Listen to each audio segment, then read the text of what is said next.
Kita ke informasi lainnya pemirsa, hujan deras disertai angin kencang menerjang Kabupaten Gunung Kidul, Yogyakarta pada Rabu sore. Data sementara belasan rumah rusak dan puluhan pohon tumbang akibat peristiwa tersebut.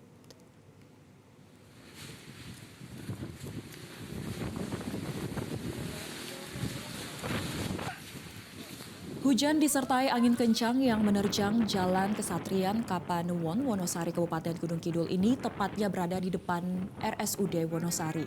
Di lokasi ini angin kencang merobohkan satu bangunan warung makan dan menumbangkan sejumlah pohon perindang.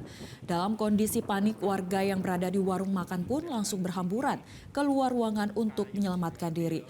Hujan deras disertai angin kencang juga melanda sejumlah kecamatan lain di Gunung Kidul. Dari data sementara yang masuk, sedikitnya belasan bangunan rusak dan puluhan pohon tumbang.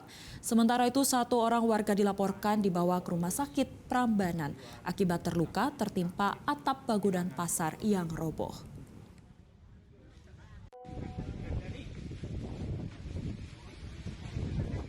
Jelajahi cara baru mendapatkan informasi. Download Metro TV Extend sekarang.